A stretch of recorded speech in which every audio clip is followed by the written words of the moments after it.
Dépôt de gerbes de fleurs sur les tombes des victimes du crash de l'avion d'Air Algérie, c'était le 24 juillet 2014. 2 ans après le drame, le souvenir est toujours aussi douloureux pour les parents des victimes. Reverdir le désert, c'est le challenge de l'initiative de la Grande Muraille Verte qui mobilise tous les acteurs locaux dans le Sahel. Les journalistes ont été conviés à être témoins de ce grand défi qui devrait donner un autre visage au Sahel burkinabé. À Munich, la vie reprend son cours après la fusillade de vendredi dernier. La fête de la bière qui devait se tenir ce week-end a été annulée pour le plus grand désespoir des producteurs de la Bavière. Mais dans l'ensemble, on est soulagé de savoir que l'attaque était le geste d'un solitaire. Ce sont les titres qui seront développés pour vous dans le Midi Magazine de ce dimanche. Bonjour à tous et bienvenue à cette édition de l'actualité de la mi-journée de l'Appétit, si vous êtes à table. Le Premier ministre, accompagné des membres du gouvernement et des parents des victimes du crash de l'avion de la compagnie d'Air Algérie le 24 juillet 2014, était au cimetière de Gounguin ce matin pour le dépôt de gerbes sur les tombes des victimes. 2 ans après le drame, l'émotion est encore palpable. Paul David Bambara, Frédéric Etienne Bassenga. C'est l'un de ces jours où les silences et les regards en disent bien plus long que des mots.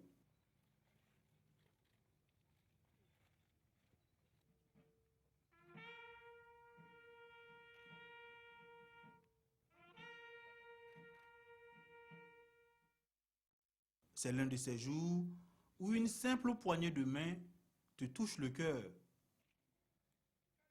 Le 24 juillet 2014, il faisait le voyage de non-retour à bord de l'avion d'Air Algérie. Ce matin au cimetière de Gounguin, 2 années après, jour pour jour, l'émotion était toujours là. Je souhaite vraiment qu'ils reposent tous en paix. Toutes les victimes du crash, qu'ils reposent en paix. Hier déjà, les parents des victimes se sont retrouvés dans le cadre d'une veillée pour prier pour le repos de l'âme de leurs disparus. Autre point de l'actualité, 46 nouveaux officiers au service des forces armées nationales de 11 pays. C'est la QV 2016 de l'Académie militaire Georges Namoiano de Pau. La 15e promotion baptisée Intégrité a reçu ses épaulettes hier soir des mains du président du FASO, chef suprême des armées. Rochmar Christian Kaboré a invité les jeunes officiers à incarner la loyauté pour défendre les couleurs de leurs nations respectives. La cérémonie solennelle s'est déroulée au flanc du pic du Naouri, Nongba Kouda, Nyarkiteda. Académie militaire Georges Namoiano de Pau. Revue de troupes, salut au drapeau ou encore le ditanier entonné en chœur, l'Académie respecte ici une fois de plus le rendez-vous des traditions. Fêter avec la manière la sortie d'une nouvelle promotion dans un environnement purement militaire. Et au pas bien cadencé, les 46 nouveaux officiers d'active avancent avec fierté pour recevoir leurs épaulettes. Issus de 11 pays de plusieurs régions d'Afrique, dont 30 du Burkina, ils forment la 15e promotion de l'Académie baptisée Dignité par le chef suprême des armées, le président du FASO. Les élèves officiers d'active, dès à présent, doivent avoir les valeurs fortes de l'armée. La loyauté, la fidélité vis-à-vis de la patrie, la discipline. Et je voudrais souhaiter que c'est une graine qui est semée, qu'ils soient des exemples pour ceux qui seront après eux. Pour y arriver, le commandant de l'académie, le colonel Djibril Nakro, et le chef d'état-major général des armées, le général Pingre Nomazagré, leur recommandent de vivre pour leur patrie respective et vaincre pour elle. Un message bien perçu car les nouveaux officiers disent avoir tout incarné pour défendre les populations. Nous avons atteint les objectifs qui étaient assignés. Nous pensons qu'actuellement, nous sommes à la hauteur des missions qui pourront nous être assignées. Et là-dessus, nous pouvons dire que la population, effectivement, peut dormir tranquille. Moment des plus solennels pour l'Académie militaire Georges Namoiano de Pau et pour l'armée burkinabé tout entière. L'assistance a eu droit aux honneurs à travers le défilé des troupes en présence et des feux d'artifice. L'administration publique burkinabé, elle, enregistre plus de 5000 nouveaux enseignants pour l'éducation nationale et 69 administrateurs issus de l'Institut régional de l'administration à Dédougou. La cérémonie de sortie de promotion a été présidée par le chef du gouvernement, Paul Kabatiba, qui, dans la foulée, a inauguré l'école nationale des enseignants du primaire de la ville. On suit tout cela avec Julien Bayala, Karim Ouedraogo et Paul Savadogo. Ce sont 69 administrateurs de l'Institut régional d'administration IRA de Dédougou et 5225 élèves maîtres des 7 écoles nationales des enseignants du primaire ENEP du Burkina qui sont désormais mis à la disposition de l'administration publique et privée. Ce capital humain aura un impact positif sur le projet d'éducation de qualité du gouvernement. Oui, un plus la notion burkinabé, parce qu'il y a une cohérence dans la politique du gouvernement. Comme vous le savez, on a un vaste programme de construction d'infrastructures scolaires, aussi bien au niveau du primaire, du secondaire, etc. Mais il faut accompagner cette politique de construction d'infrastructures de moyens humains. Et donc ça c'est le deuxième pendant de cette politique-là. Il faut mettre en place des infrastructures, mais il faut des gens pour les animer. Le message, c'est toujours deux choses. D'abord, l'excellence. L'excellence et l'excellence. Et deuxièmement, c'est le sens du service public, le sens de l'intérêt général. Et vraiment, parce que l'enseignement, c'est un véritable sacerdoce. Ces impétrants sont conscients des dangers et des défis qui les attendent sur le terrain. Ils s'engagent à y faire face. Vraiment, aujourd'hui, nous sommes remplis de joie, puisqu'après 2 ans de dur labeur, nous voilà aujourd'hui couronnés de succès. Et comme notre parrain nous a bien demandé, il faut que nous soyons travailleurs rigoureux et juste dans tout ce que nous allons faire dans nos lieux d'affectation. J'espère que nous allons suivre son conseil. Là où je suis devenu un artisan de l'éducation, mais tout en sachant qu'il reste beaucoup à faire. Ce sont le ministre de l'Urbanisme et de l'Habitat et le président directeur général de Tovio qui ont co-parrainé la sortie. Les parrains invitent leurs filleuls à être des agents modèles sur le terrain. J'invite mes filleuls à mesurer toute la charge qui est la leur au moment où ils s'apprêtent à embrasser la vie professionnelle. L'engagement, la disponibilité, l'ardeur au travail et la satisfaction des besoins et des attentes des populations. Au cours de la cérémonie, les majors de promotion de l'IRA et des 7 ENEP ont été récompensés. Fonctionnel depuis 3 ans, l'ENEP de Dédougou a été aussi inauguré. La promotion 2016 de l'École nationale de l'élevage et de santé animale est riche de 165 nouvelles compétences.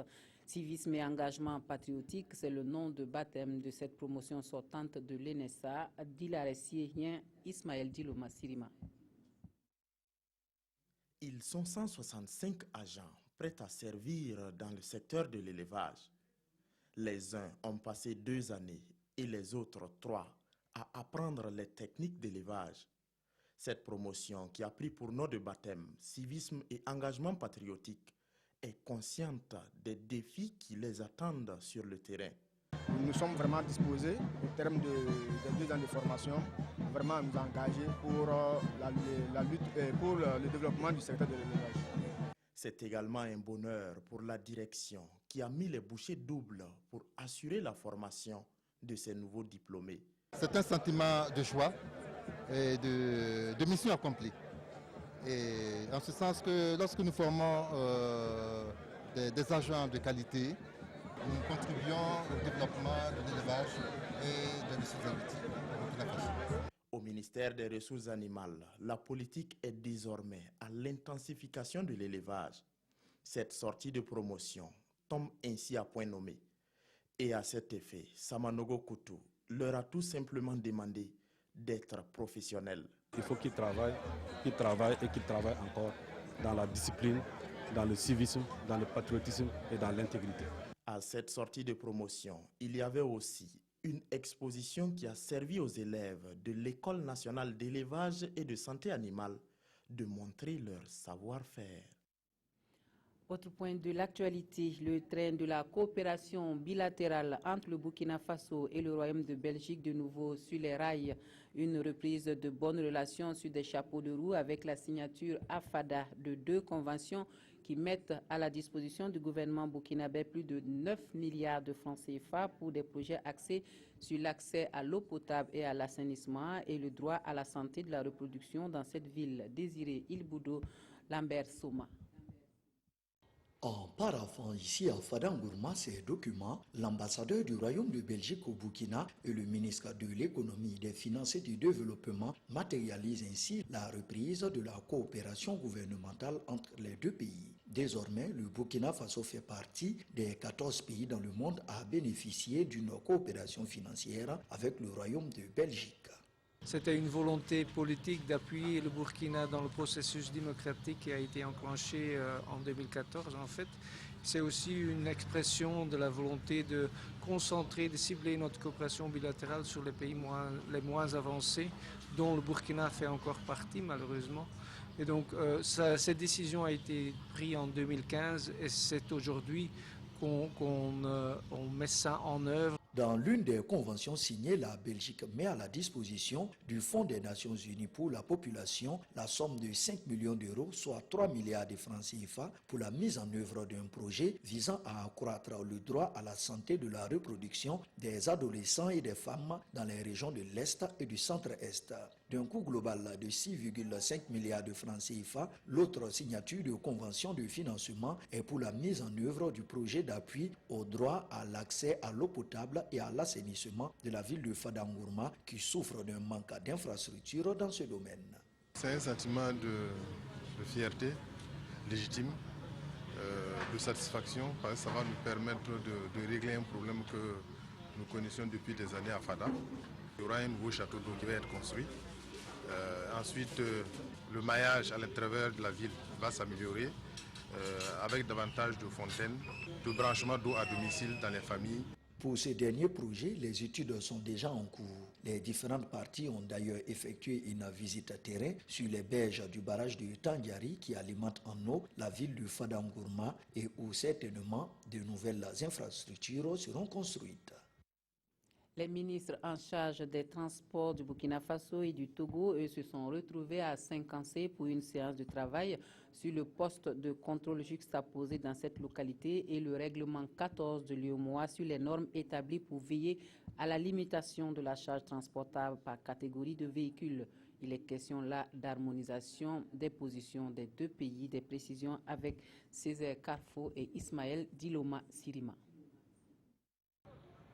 Le Togo et le Burkina Faso veulent harmoniser leurs positions pour une meilleure application du règlement 14 de l'UEMOA. Le règlement 14 se veut un moyen pour amener les transporteurs routiers à respecter les tonnages en fonction des catégories de camions. Ça y va de la survie de nos économies. Nous faisons des routes pour 15-10 ans, mais en 5 ans, ces routes sont dégradées parce que les camions ne respectent pas les tonnages qu'il faut, les poids qu'il faut pour utiliser ces chaussées-là. Les deux ministres en charge des transports face aux transporteurs routiers des deux pays n'ont pas pris de résolution, mais se sont engagés à poursuivre les discussions. Ils prévoient déposer les conclusions de ces échanges sur la table de la rencontre des ministres des Transports de l'UEMOA qui se tiendra en septembre prochain à Cotonou. La réunion de Cotonou sera une occasion pour nous les ministres de faire des propositions concrètes au chef d'État pour une décision définitive pour que cette règle-là, ce règlement soit mis en application.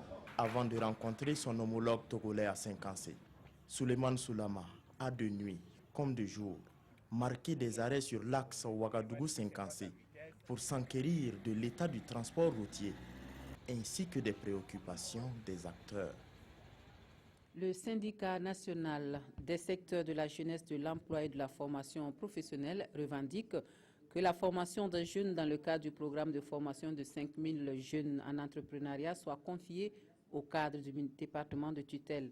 Il a exprimé cela aux hommes de médias, un face-à-face avec la presse dans le but de lever quelques zones d'ombre sur la situation qui prévaut, selon le syndicat au sein du ministère. Des précisions avec Jean Zongo et Aimé Solange Guigma. Le syndicat national des travailleurs des secteurs de la jeunesse, de l'emploi et de la formation professionnelle, SYNAGFP, exprime ici son ras-le-bol sur la mise en œuvre du programme de formation de 5000 jeunes par an en entrepreneuriat, entrepris depuis 2008 par le gouvernement. Un programme qui, selon lui, est mal exécuté par les opérateurs du privé. Nous avons encore à l'esprit les sessions de formation bâclées par les cabinets de formation en 2012 et 2013. Sous le régime de la transition en 2015, nous avons découvert qu'au lieu de former 5000 jeunes dans le cadre du programme, les dossiers d'appel d'offres avaient été lancés sur la base de 30 jeunes par région, soit un total de 390 jeunes avec le même montant. Il réclame ainsi le rattachement du dit programme à la direction générale en charge de l'entrepreneuriat. Pour le SYNAGFP, les cadres du département peuvent former entre 15 000 et 20 000 jeunes avec le même budget de 500 millions de francs CFA et faire le suivi et l'évaluation du programme. Il ne s'agit pas pour le syndicat d'engager un bras de fer avec les opérateurs du privé qui soumissionnent pour les formations en entrepreneuriat ou de les stigmatiser, mais juste d'interpeller les autorités sur le souci de la priorisation et de la rationalisation des ressources dans ce contexte d'austérité budgétaire, mais aussi à aviser les autorités sur les capacités techniques et opérationnelles des cadres à conduire le programme de formation en entrepreneuriat.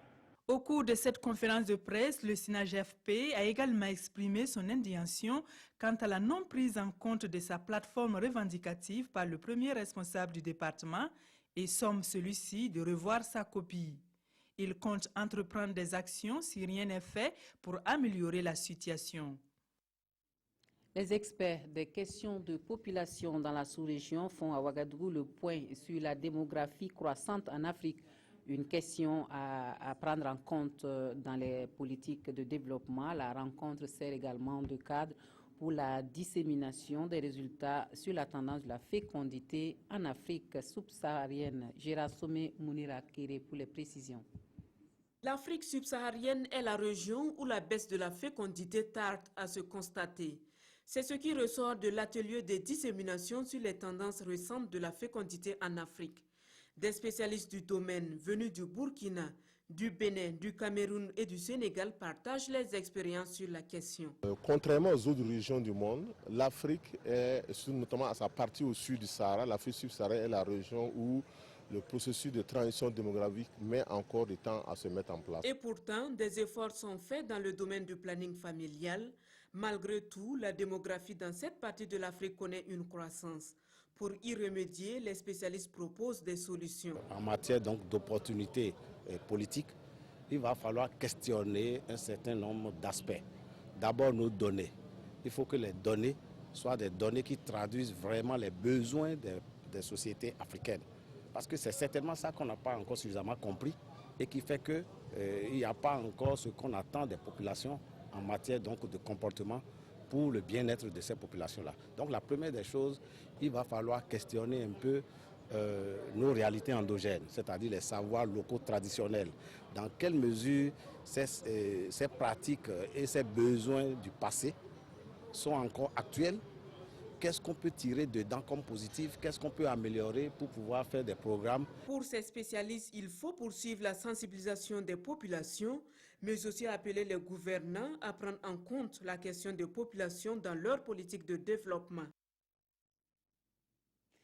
Comme annoncé dans les titres au Sahel, on se mobilise pour reverdir le désert. À travers l'initiative de la Grande Muraille Verte, les acteurs locaux comptent unir leurs efforts pour récupérer les terres arides et renforcer la résilience des communautés qui vivent au Sahel.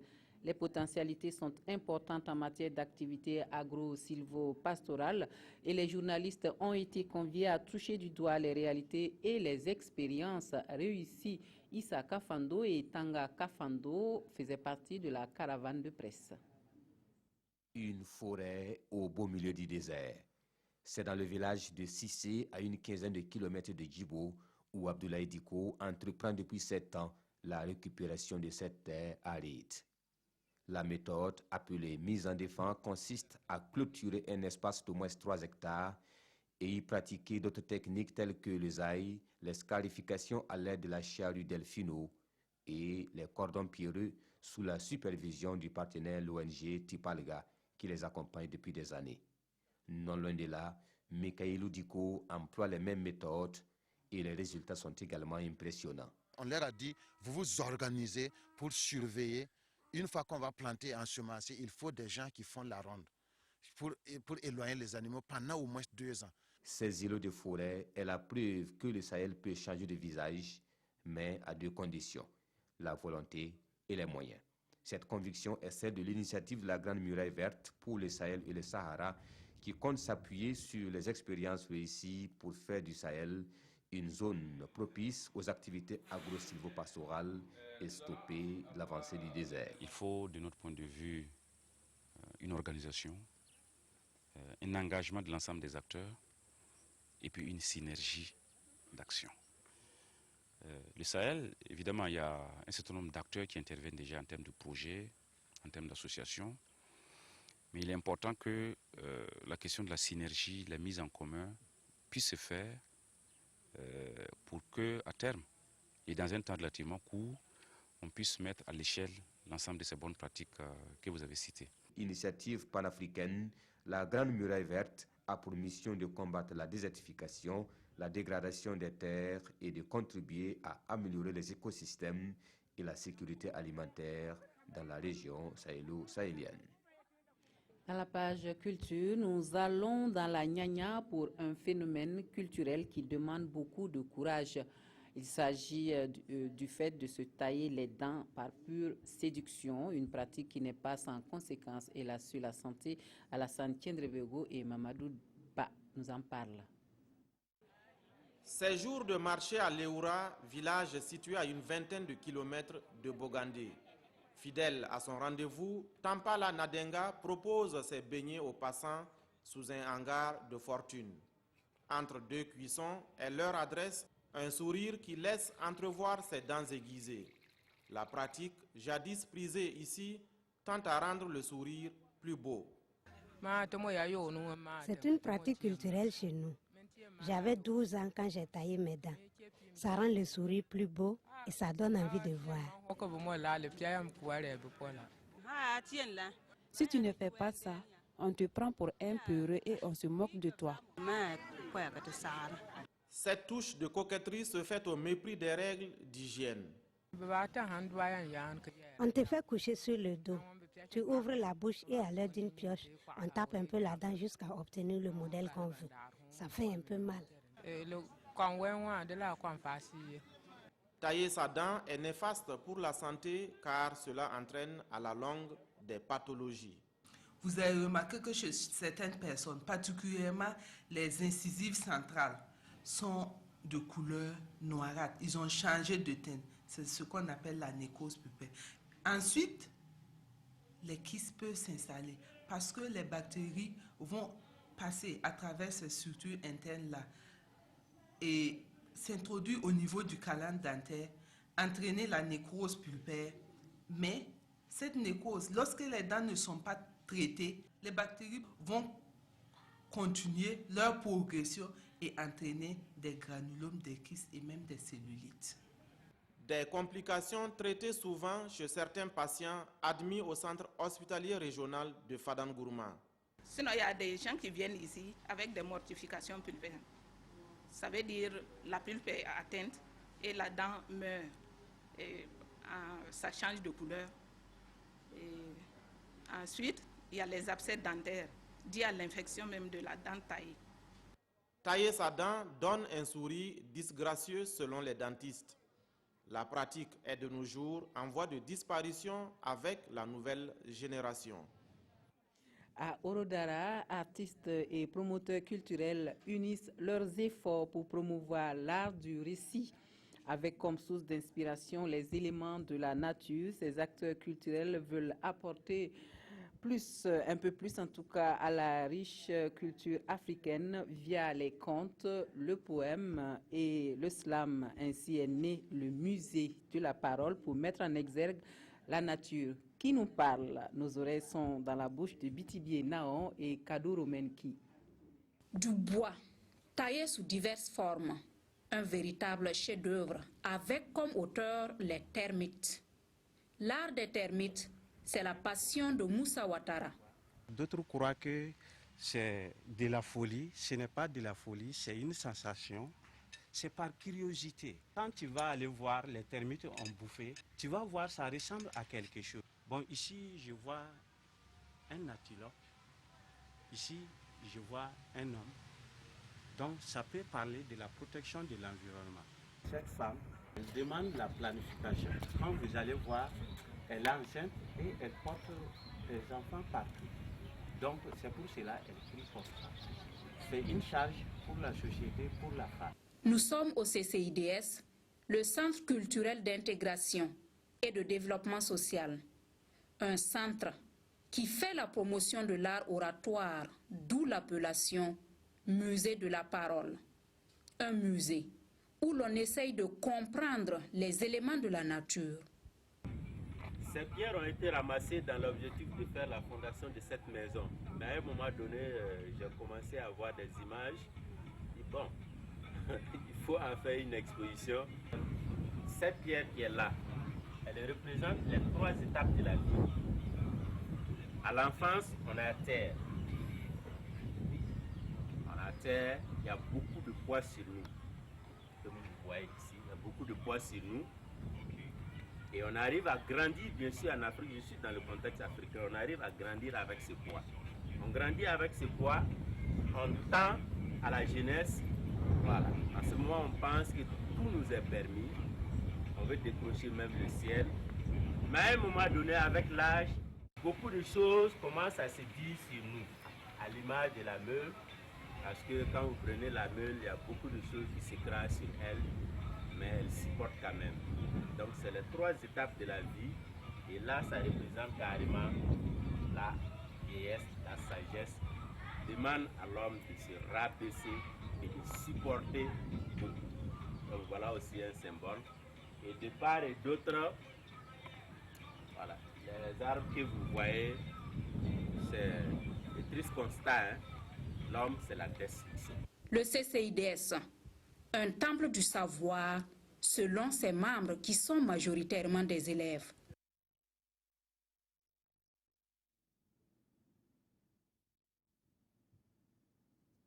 Voilà quelques difficultés avec cet élément qui s'achève en queue de poisson. À Munich, l'attaque de vendredi dernier a eu pour conséquence l'annulation de la fête de la bière qui était prévue pour se tenir ce week-end. Ce sont des centaines de producteurs de la Bavière qui devaient se retrouver pour cette fête qui montre 500 ans de tradition dans la fabrication de la bière. Mais qu'à cela ne tienne, la vie reprend son cours dans la capitale bavaroise. À Munich, une fête de la bière devait se tenir dans le centre-ville ce week-end pour célébrer les 500 ans de la méthode de fabrication traditionnelle. Des festivités finalement annulées à la suite de la fusillade de vendredi. Après le drame, les habitants tentent de reprendre une vie normale. Hier soir, j'avais peur. J'habite près d'ici et j'entendais sans cesse les sirènes. Mais personne ne savait ce qu'il se passait. Bien sûr qu'il y a de la peur. Je ne suis pas sûre d'aller à la fête de la bière en octobre, mais on doit continuer à vivre et faire les mêmes choses qu'avant. Des producteurs devaient venir de toute la Bavière pour participer à l'événement, notamment une centaine de petits exploitants qui seront pénalisés par ce manque à gagner. Ici, il y a beaucoup de petits producteurs qui ont beaucoup investi, qui sont venus de loin et il faut le dire, cela va générer de lourdes pertes de ne pas faire ce festival. Bien sûr qu'on pense à ce qu'il s'est passé, mais on doit aussi penser aux autres. Plusieurs milliers de personnes étaient attendues dans les rues de la capitale bavaroise. Les festivités gastronomiques et musicales au cœur de la ville devaient durer 3 jours. Avant de nous quitter, sachez que les étalons juniors sont à Bamako depuis vendredi dernier. Cet après-midi, à 17h temps universel, ils doivent en découdre avec les aiglons du Mali au stade Modibo Keïta. Ce match retour du troisième et dernier tour des éliminatoires de la CAN Junior déterminera qui du Burkina Faso et du Mali va se qualifier pour Zambie 2017. Au match aller à Ouagadougou, les deux équipes s'étaient séparées sur un score nul de 0 but partout. Voilà pour l'actualité dans le Midi Magazine de ce dimanche. Merci à vous de nous avoir suivis. Toute l'équipe du 13h15 se joint à moi pour vous dire merci de nous avoir reçus chez vous toute cette semaine. Une excellente journée dominicale à tous et à toutes.